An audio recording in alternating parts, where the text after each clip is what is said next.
सकता है, 85 से 95 महागठबंधन आ सकता है। ये बहुत बड़ा आंकड़ा है। राजद को पीछे खिसकती हुई दिख रही है एग्जिट पोल के अंदर, एनडीए आगे बढ़ती हुई दिख रही है और एनडीए को आगे जेडीयू खींच रही है। नीतीश कुमार का जादू चल रहा है और भारतीय जनता पार्टी भी अच्छा परफॉर्मेंस दे रही है।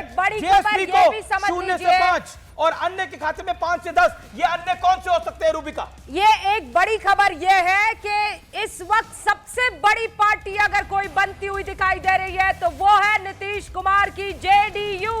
जेडीयू इस वक्त आपको बता दें कि बहुत बड़ा आंकड़ा अपने पाले में लाती हुई दिखाई दे रही है। वहां पहले मुझे लगता है अभी 35 से सिंगल लार्जेस्ट पार्टी में क्लोज फाइट हो सकती है बीजेपी और जेडीयू के अंदर। एनडीए में क्लोज फाइट होगी वो भी, ऐसा लग रहा है। लेकिन ये आंकड़ा अपने आप में बहुत बड़ा है कि महागठबंधन की आरजेडी मैं फिर कह रहा हूं पार्टी वाइज या फिर थर्ड नंबर पर बनती है यहाँ पर बीजेपी। पार्टी वाइज डाटा हम कुछ देर में आपको दिखाएंगे, हम उसको कैलकुलेट कर रहे हैं, आपके समक्ष हमारी टीम लेकर आएगी। लेकिन ये इस समय आंकड़े बहुत बड़े हैं। एनडीए के खाते में 140 से 150 आती हुई दिख रही हैं। जिज्ञासु हमारे साथ है राजद के। झटका है अभी तक एग्जिट पोल के अंदर, अधिकतर एग्जिट पोल आपको पीछे ही दिखा रहे हैं, लेकिन ये जो न्यूज 18 इंडिया का एग्जिट पोल है इसमें भी आंकड़ा एनडीए का भारी है।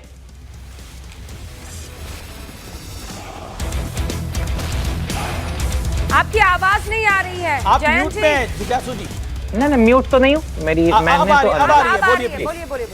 मैंने कहा कि ये जो भी आपके सामने ये एग्जिट पोल के आंकड़े दिखाई पड़ रहे हैं उसमें ये लोग फील गुड करते रहें, बिहार शाइनिंग कराते रहें, लेकिन जो बिहार की बदहाली है, प्रति व्यक्ति आय सबसे कम है, लूट, हत्या, अपहरण, छिनैती, इसके आंकड़े बढ़े हैं।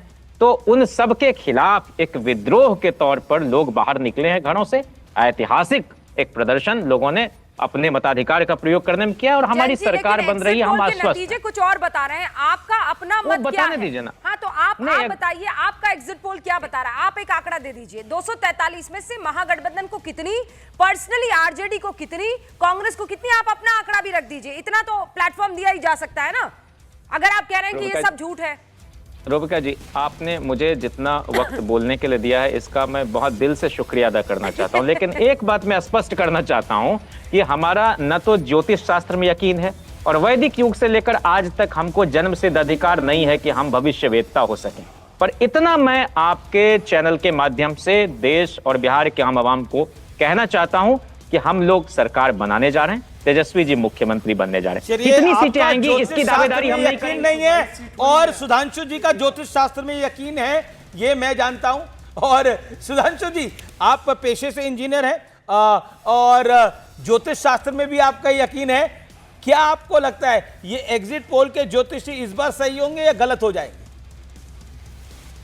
पहली बात, मैं जैन जिज्ञासु जी की उस बात का संशोधन कर दूं। उन्होंने कहा वैदिक काल से आज तक ज्योतिष जानने का वो नहीं है। तो भाई साहब, भविष्य अगर सबसे पहले देखा गया था तो महर्षि वाल्मीकि ने देखा था। उन्होंने रामायण पहले ही लिख दी थी, भगवान राम से पहले ही लिख दी थी रामायण घटित हो। और वाल्मीकि समाज आज की डेट में शेड्यूल कास्ट में आता है और उस शेड्यूल कास्ट का वो वर्ग है जिसको आप लोगों ने धारा 370 के तहत जन्म से अपने व्यवसाय से बांध रखा था कश्मीर में कि वाल्मीकि समाज का बेटा बेटी पीएचडी भी कर लेगा तो सिर्फ सफाई कर्मचारी बनेगा। आप लगातार बोल रहे हैं, अब आते हैं आप कैमरे संग नहीं जुड़े हैं। मैं आपसे ये रिक्वेस्ट करूंगी कि पहले सुधांशु जी बोलते हैं और उसके बाद मैं आपको पूरा मौका दूंगी कि आप अपनी बात रख सके, ठीक है?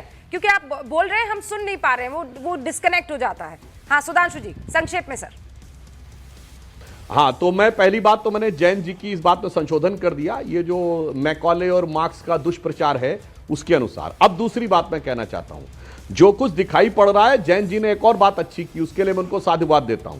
बिहार के पहले चरण के चुनाव से एक दिन पहले जो राहुल गांधी ने प्रेस कॉन्फ्रेंस की थी हरियाणा के विषय पे, उसमें यह भी कहा था कि हरियाणा के एग्जिट पोल में हम आगे दिखाए जा रहे थे। यानी उनका यह कहना है कि एग्जिट पोल गलत हो सकते हैं। उनका विचार इसके साथ उन्होंने साबित कर दिया कि जो राहुल गांधी बोल रहे थे वो गलत बोल रहे थे। तो राहुल गांधी जी की बात का खंडन करने के लिए भी मैं उनको बधाई देना चाहता हूं। और आपकी बात का खंडन मैंने महर्षि वाल्मीकि के उदाहरण से दे दिया। और इतना ही नहीं, वैदिक काल से लेकर आज तक पीछे भी जाने का अधिकार था। महर्षि वेद व्यास ने महाभारत पास्ट में जाके लिखी बैठे थी। हुए हैं। ओके, और सत्यप्रकाश जी काफी देर से और बैठे हुए महर्षि हैं। वेद व्यास की माता जी मछुआरिन थी। ओके ओके, सत्यप्रकाश जी, नीतीश कुमार को भाई, बस अंडर एक एस्टिमेट, जैन जिज्ञासु will come back to you. Nitish Kumar को अंडर एस्टिमेट करा, लेकिन Nitish Kumar, if you can, मैं WWF के एक स्टार को याद करूं तो अंडरटेकर की तरह निकले, देर से आए लेकिन सबसे मुस्तैद होकर आए। मतलब खुश तो बहुत होंगे आज तुम, नीतीश वो कुमार- डायलॉग जो है आपके लिए है। नीतीश कुमार का अपना मैजिक है, कोई उनको अंडर एस्टिमेट करे, ये उनकी अपनी भ्रामिकता है, वो अपनी मानसिकता है। अब जयंत जिज्ञासु को ठीक है, भविष्य पर यकीन नहीं है, खुद अपने बारे में भविष्यवाणी कर भी रहे हैं, दूसरों को कम आंक रहे हैं, तो कोई अपनी ही नजर से तो हमें देखेगा, एक कतरे को हम समंदर नजर आए कैसे? जी। तब उर्दू की बात चली तो मैंने एक बात कह दी। सवाल है कि ये एनडीए के भरोसे की सरकार के खिलाफ, एक छलावे वाले लोगों के खिलाफ एक हमारा संघर्ष था। महागठबंधन का छलावा था और एनडीए का जनता के बीच एक भरोसा था, जनता का अटूट भरोसा है नीतीश कुमार जी पर। यह चुनाव और ये आपका एग्जिट पोल साबित कर रहा है। अगर एग्जिट पोल सही नहीं साबित हो पाता, इस पे भी बात कर लेते हैं। देखिए, कई बार हरियाणा में नहीं सही साबित हो पाए। एक बार बिहार के संदर्भ में एग्जिट पोल गलत साबित हुआ है, वो 2015 का चुनाव है। 2015 मैं मानता हूं कि एग्जिट पोल के आंकड़े कभी Exact poll गलत नहीं होता। साबित उसमें भी होते हैं। 2015 में ना आधे आधे का है, आधे का एग्जिट था। पोल सही थे। अच्छा, इसमें करीब करीब अब हमारे साथ एग्जिट पोल ने डिप्टी एक सीएम इशारा बिहार दिया के है, विजय सिन्हा जुड़ तो चुके हैं, आपको जरा उनका मानना रुख पड़ेगा। करते रुख कर सकते हैं। विजय विजय जी। जी, बहुत बहुत स्वागत है आपका न्यूज 18 इंडिया पर। अभी जो एग्जिट पोल के आंकड़े बता रहे हैं, 140 से 150 सीटें एनडीए के खाते में आती हुई दिख रही है, और बड़ी party, neck to neck fight आप ही दोनों में दिख रही है कि कौन सबसे बड़ी पार्टी होगी, बीजेपी या फिर जेडीयू?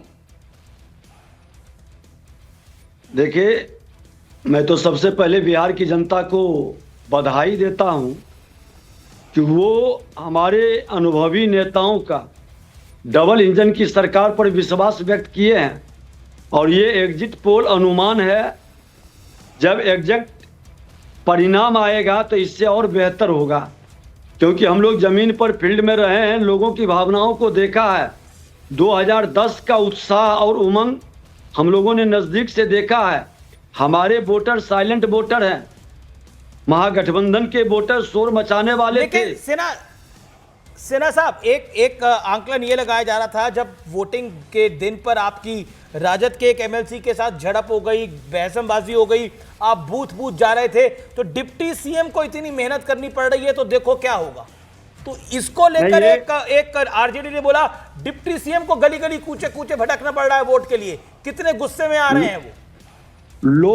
लोकतंत्र की रक्षा के लिए मैं बता दूं कि ये राजद वाले लोग जो खुल करके इनके गुंडे अति पिछड़ा और पिछड़ा समाज के लोगों को वोट देने से वंचित कर रहा था, मेरा पोलिंग एजेंट को बैठने नहीं दे रहा था जहां उनकी दबंगई थी। इसलिए मैं हमेशा एक कार्य करता रहा हूं और अपने लोगों के, अति पिछड़ा दलित समुदाय के लोगों को वोट देने के अधिकार के लिए। आपकी अदावत सर नहीं तो नहीं है विजय सिन्हा साहब, आप तो हमारी न्यूज 18 इंडिया की गाड़ी में भी सवार हुए थे, आप छठी बार चुनावी मैदान में हैं, आपको एंटी इनकम्बेंसी का डर नहीं है सर? और ये भी कह रहे हैं कि आपके अपने जो हैं इस बार आपकी मदद नहीं कर रहे थे। अगर आप चाहते हैं तो मैं चुपके से नाम भी ले लेती हूँ, जेडीयू के लल्लन सिंह सपोर्ट नहीं कर रहे थे आपको लखीसराय पर, आपके साथ बड़ी तगड़ी फाइट है उनकी। नहीं, सभी लोगों का स्नेह आशीर्वाद मिला है, और आप तो हमारे क्षेत्र में आए हैं, आप तो भली भांति हर परिस्थिति को देखे हैं। मैं एक चीज बता दूं कि हमेशा लोकतंत्र के प्रहरी को सजग रहना पड़ता है, क्योंकि अगर जो प्रहरी हैं, अगर जो वो सावधान नहीं रहेंगे तो ये चतुराई की और भ्रम की राजनीति करने वाले लोग कहीं भी गड़बड़ी कर देंगे। इसलिए हम लोग पूरी सजगता से अपने क्षेत्र और अगल बगल में भी पहरेदारी करते रहे।